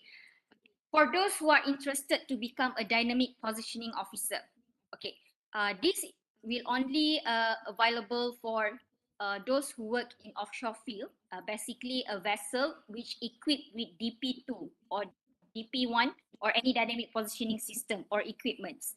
Okay, there is also a shuttle tanker currently operated in DP mode. So there's many possibilities, many opportunities when you become a dynamic positioning officer, meaning that you will have 2 licenses. One, a license to become a certified officer or engineer. And then the second one, a license for you to operate the dynamic positioning equipments. Okay, this one you can read through. Can we move to the next part? Okay, this is just to let you know the kind of vessel that I've worked with. This is all a DP2 vessel equipped with DP2. And then this vessel serve different purpose, which is this vessel we have a HTS, anchor handling towing, and then we have PSV, and then also we have the diving support vessel. The one with the helipad, that is the diving support vessel. Can we move to the next slide? Okay, this is my previous vessel during my early career in the industry, which also an oil tanker and a product tanker. Can we move next? Okay, you can read by yourself what does a DP officer responsible for. I don't have time to go through with you. Can we move next? Okay, requirements to become a DP officer. This is also something that you can check from the Nautical Institute, how to become a DP officer. Normally people wouldn't tell you this kind of things, but this is actually available on board, available on the Google. You can Google all the requirements and finally obtain your certificates your license to operate the DP system. Can we move next? Okay, move further, more. Can we move next? Okay, I think my slide is actually quite long, but I will cut it short to, okay, normally people will question me on how do you work in this male-dominated world? Okay, I basically believe, working in a field that is monopolized by these amazing men. Why I say amazing? Because they are a very good. I mean, you sometimes you can meet people who can really be bad to you, but then I used to look on the brighter side, on the positive side. I should not look at my colleague from the point of view of gender and physical differences, but the ability of each and every one of them to perform tasks according to their strength, competency, abilities, and experience. And then the thing is, all of us are going through a phase where learning, training, standards, and exam is standardized, and we should have. I mean, we are all certified. We have the same qualification, so there should be no differences. So mutual respect between colleagues is very important to maintain a positive work environment, and it really helped me to lead the team, give instructions, carry out my responsibilities and duties very well. So I would also stress on the importance of networking, where you will be interacting with others within the industry and industry leaders to exchange information and develop professional or social contacts and increase their awareness or your awareness of news and trends in within the field. So by doing networking, it will help you to gain new insight, which may inspire you to go further or broaden your mind into new opportunities available. Let you plan your next step and be in a circle which motivates you and being very supportive. So my advice to all of you, bright potential female seafarers who are also will continue breaking the barriers, who may still doubt. uh, I've met few female students from UMT, and they said, uh, is this a good prospect? Is this a good career? I cannot answer that for you. I really cannot answer that for you. But I would say, by you keep on thinking is a waste of time. Okay, what you should do is an action by starting with the ways I've told you and I've shared with you just now on how to join or start your life to become a cadet or also as a seafarer. uh, you just need to be confident, because this career have a very good and bright prospect. And now also is a very right time because we have an organization like MyWima, MARDEP, Wista, and Ministry of Transportation continuously being very supportive towards female involvement as a sailor, and you will get a full support from them. And shipping companies in Malaysia in general, I would say they really open their doors to female officers and engineers. But then I would say that believe in your own abilities and ignore those who underestimate you. And finally, you need to be very bold, plan your future very well, because there's also a saying, if you fail to plan, you basically plan to fail. I've planned my career from my cadetship. I still remember those posters that I've made myself uh, on the thing that I want to achieve in the next 10 years. That is very important to keep your focus. Uh, you can be married, there's no problem. Some will say that, can I still marry and have kids and still sailing?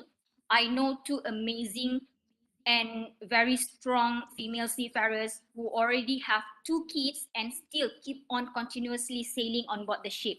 And she have a very good support from her family as well as her husband, who understand their aspiration and their target in this career. So I think for me, uh, there's nothing wrong for you to take the road which is less traveled by all, because there's so much opportunities for you.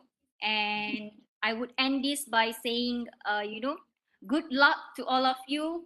I'm really looking forward to more participation from female students to join this career, and hopefully we will meet up one day in a professional platform where we will be sharing our experience and showing to the world that Malaysia can produce a very quality female seafarers and competence. in becoming a good leader. So all the best, and thank you very much for the opportunities, UMT, and bye. See you again. Thank you so much. Thank you. Thank you very much, Miss Hakimah, for the experience built to us. Like how the OST of your first video, the champion, is it, I believe? Your urge and motivations. Many of our viewers is pumped and inspired. Well, we from us in UMT, wishing you all the best in future endeavor. Thank you very much. Bye. Yeah, bye. All right. Ladies and gentlemen, we are saving the best for last. Allow me to welcome our speaker. The last one, Dr. Izyan Munirah Muhammad Zaidin. Dr. Izyan Munirah is a senior lecturer and researcher in the Faculty of Maritime Studies, Universiti Malaysia, Terengganu. A Terengganu-born lady, she is currently active conducting research on climate change, maritime decarbonizations, and carbon neutrality, and is a prolific contributor to academic publications and the media, Bernama, Berita Harian, to name a few. She actively engaged in consultations and interactions with maritime sector stakeholders. For her warm, vibrant, and passionate character, she is the key person who managed to gel us together in today's session with the rest of our distinguished and top-notch speakers from Malaysia and India. She is also a Women's International Shipping and Trading Association Malaysia committee member and a chartered member of the Chartered Institute of Logistics and Transport Malaysia. She also actively explores on maritime community engagement and empowerment for sustainable development. With no further delay, Dr. Izyan, who is beside me, this 20-minute session is yours. Okay, Bismillahirrahmanirrahim. Assalamualaikum warahmatullahi wabarakatuh, and very good afternoon. Thanks to all audience for staying with us, even though it's already exceed the time for the program. And first and foremost, I would like to take this opportunity to express my deepest gratitude to the organizer, UMT, Universiti Malaysia Terengganu, and also the Ministry of Higher Education. And today I will share with you my insight, my personal experience on our team today, that is training, visibility and recognition, the opportunities and rewards for women in maritime. Can I have my slide, please? Ladies and gentlemen, I would like to say thank you to Miss Chairperson, Ms. Amina, for introducing myself. So, I am a senior lecturer. Next, Dr. Mars. I am a senior lecturer at Faculty of Maritime Studies, UMT, and I can be described as a cross-disciplinary woman, whereby my career, my first education is in engineering. The second one is in science, and I hold a PhD in Maritime Studies in management. So this is kind unique for me. And now I'm serving UMT as a senior lecturer, and as you all know, universities and also the training institutions are the main talent pipeline for the industry. Now let's move. I'll give you a brief or a short introduction on maritime industry. As maritime industry has a great potential to accelerate growth and ensuring the global economic prosperity, and Malaysia is recognized as a maritime nation based on it being strategically located within the route of the international trade. And Malaysia is a strategic maritime hub in Southeast Asia. Then there are two main regions or maritime corridors. There is South China Sea and also the Malacca Strait. And with 90% of global trade handled by sea, I would say that maritime industry is one of the most important industry in the world. And there are a few sectors in maritime industry, if I could highlight here. It is port and shipping, fisheries, tourism, shipbuilding, ship repairing, and also the services. And the industry contributes significantly to Malaysia's dynamic growth, and about 40% of the country's GDP.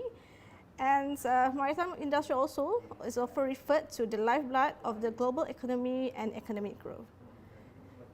So next, I will highlight the women in maritime. What is the role of women in maritime? Okay, women participation in maritime industry is a quite controversial subject, and the trend of women's rights has become a very fascinating topic for debate. Okay, particularly in profession that are still dominated by men. I would say still dominated by men because there are only 1.2% of women, the participation of women in maritime industry. And it has been a long-standing practice in the maritime community to perceive that sailing or any other related sea occupation is a male-only realm. However, the IMO, International Maritime Organization, the agency under the United Nations, has initiated one program in 1988 where that time only a few maritime training institutes opened their door to female students. But since then, from time to time, IMO Gender and Capacity Building Program has helped the industry a lot to place the institutional framework to incorporate the gender dimension into the IMO's policies and procedures. And for information, IMO has gazetted 18 May as an International Day for Women in Maritime, which was adopted in resolution in 2001, and it is part of a commitment to the United Nations SDGs, is Sustainable Development Goal 5, that is gender equalities. And the aim of the day is to promote the recruitment, retention, and sustained employment of women in the maritime sector, to raise the profile of women in maritime, and also to support work to address the current gender imbalance in maritime.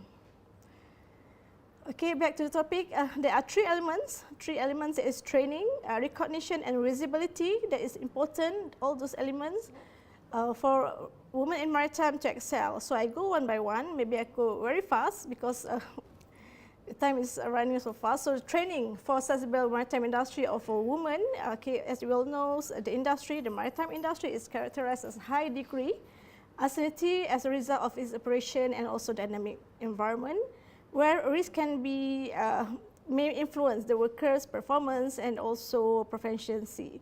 So it is very important to have this kind of education and training as an influence on capacity building for the industry. And referring to women in maritime, we must continue to promote gender equality in the sector by ensuring all women have access to education and training at all levels. So aside of that, effective collaboration between industry and academia also is very important. Knowledge sharing and transfer, to have women in maritime profiles to be a leader in the management and operation, the critical skills, the joint research and commercialization, referring to academia especially, where we gonna have engagement with industry in conducting the research and towards the commercialization. And also for the students themselves, for all the apprentices, it is very important to have a work-based learning and also the internship to expose them to the hands-on operation. Okay, next. Okay, this is my personal experience where being in academia, I also need to go for industry attachment, and we can see it's me, myself, on board ship. I would like to say thank you to my industrial supervisor, Captain Mohd Ramli, for giving me an opportunity to have this kind of experience where I can be at the bridge. And I also would like to thank my Dean, Supervisor Muhammad Rosni, my Deputy Dean of Talent, Dr. Hakimah, Associate Professor Dr. Hakimah, for giving me the opportunity to release me. Okay, my head of program, the Dragon, to release me 6 months to be in the industry to get all this kind of experience. And collaboration with industry enable me to systematically include additional experience or knowledge to be transferred in the classroom. And all this won't happen if the gender equality and the empowerment of women is not there. And we can say that behind every successful woman there's a great man, or it can be behind every successful woman is herself. Okay, I leave it to you. Can we next, Thomas? All right, I also bring all my students to the industry. You can see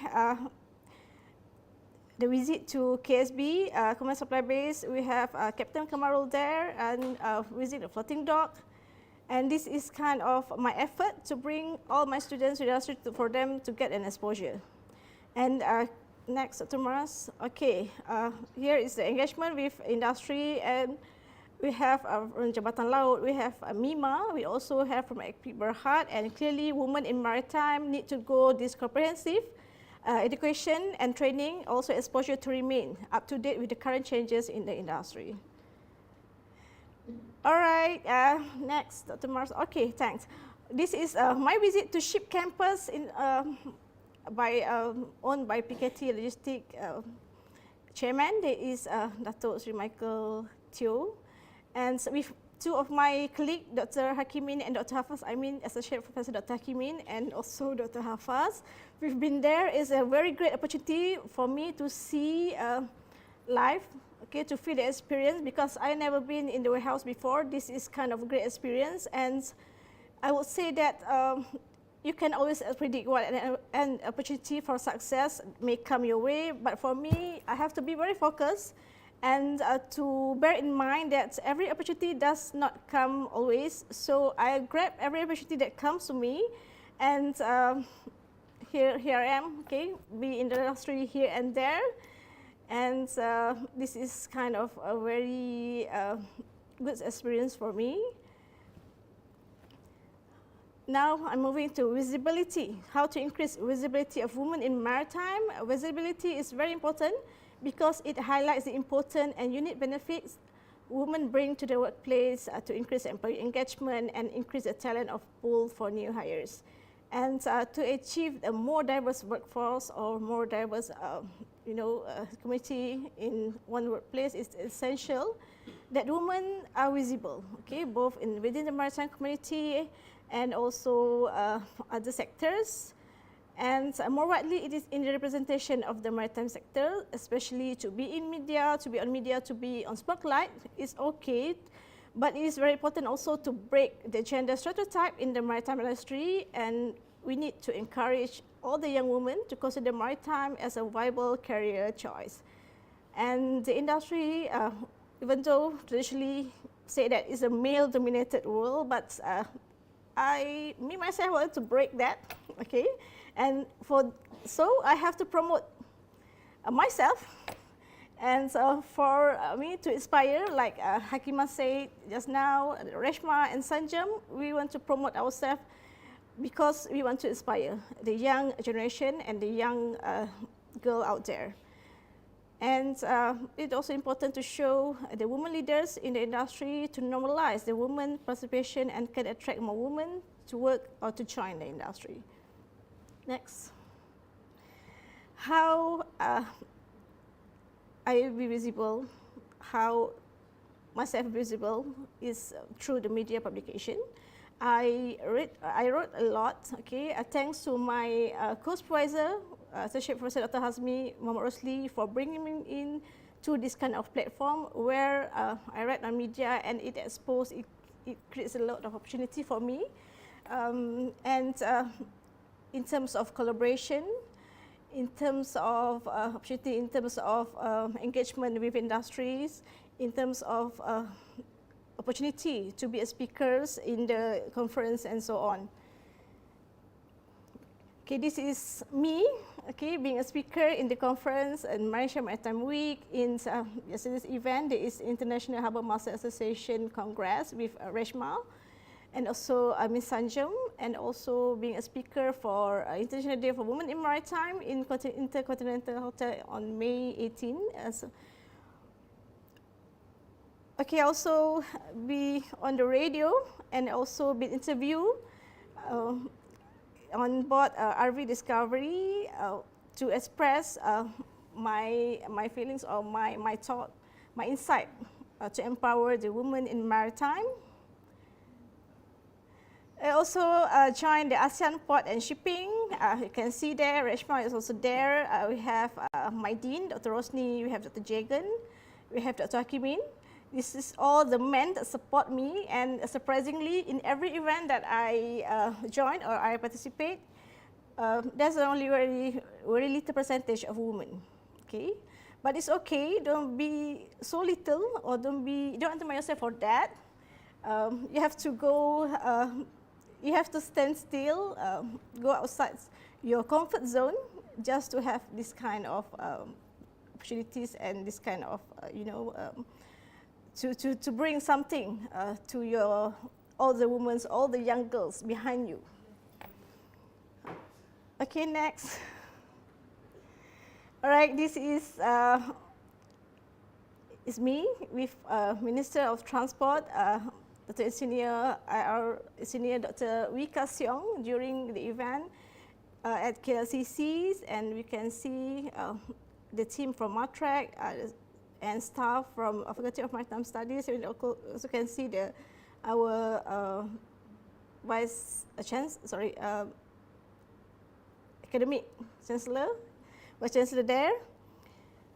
Okay, next is a recognition of women in maritime industries. Choosing between option of saying yes or no is all depend on you. I know it's quite hard, but being thoughtful in how you make a decision can be a difference. So be confident, acknowledge your achievement. That is very important because I do believe that there's a lot of opportunity for women out there. What is important is that how you prove yourself and how you give yourself a recognition first, okay, before you maybe raise recognition from others. So women need to step up in the maritime industry. Is about adaptability and creativity, inclusion and belonging. And I would say that recognition is a key driver in fostering inclusion and belonging. And in order to get the recognition that you normally deserve, it's very important first to believe in yourself and be confident. Okay, this is line out of I think is the icon for women in maritime during International Day for Women in Maritime that happened in May 18. We can see Dr. Susanna there in the middle. We can see Miss Hakimah as well, Universiti, Noraini Azizan, GM of Sabah Port. We can see Reshma, Dr. Yasmin, and then Haja Zawiya, Shanti, Judy Pronella, and so on. We also have representative from Ministry of Transport. So I think this is kind of a great platform for us to network and to think or to unite, to at least to give something to the women in maritime industry. Okay, this is my meeting with Timbalan Menteri Mosti. There is YB Ahmad, and then next. Okay, this is all the ladies that I met all over my journey. All right, this is all my beloved students. Okay, so I have a very strong hope for them because I simply aware that there's a lot of opportunity that available in maritime industry. So I need to raise the awareness among all levels, included not only the university but also all from school. And I want to encourage all young girls and women to join maritime industry and scale it up to an important position on the top. And in order to get all of this, you need to be different. You have to go extra mile, and you have to stand out from the crowd. Okay, this is my visit to the port. All right. Opportunities and reward from women in maritime. I would say that you must take your full responsibility for yourself and remember you are the one who makes your own future, and always shoot for the stars and work hard, feel passionate about what you believe in. And I think others were impressed by how well you did. I do believe that. And you should never underestimate the power of being seen. That is visibility, and standing out as an individual is very important step on the path to success. And I always tell myself, be ambitious and never doubt of myself, and always to stay focused and never ever let anyone tell you what you can do or what you cannot do, and never let anything slow you or stop you from reaching your goals and making your dreams come true. So I think that's all from my presentation, from my session. Stand up, be bold, be strong, and be beautiful. Thank you. Back to you, Ms. Chairperson.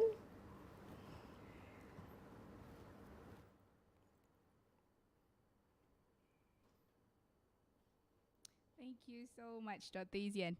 I can get some gist from your speech. You do you, Be bold, strong, and beautiful. That's the last word.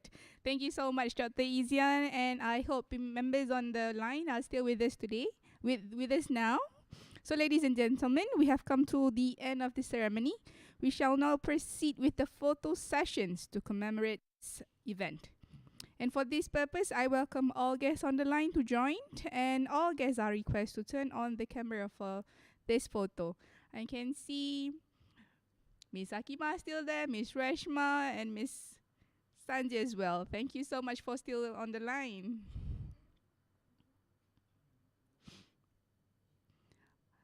Let's just wait for a few seconds before everybody is told. All right. So the technical teams are all ready. All right. In the count of 10, I will count until 10, and the technical team will snap a screenshot from the main screen. Hold on, Dr. Izyan would like to be in the picture. Okay. All right. So in the count of 10, please smile for 10 seconds. So 1, 2, 3, 4, 5, 6, 7, 8, 9, last call, and 10. Thank you so much, everyone. Thank you so much for the cooperation.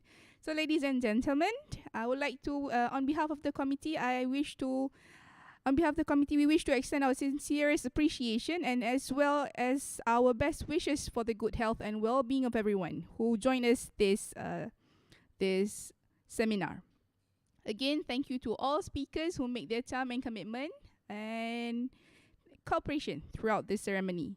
Till we meet again in our next Maritime Monthly Seminar, UMT, with another topic and theme.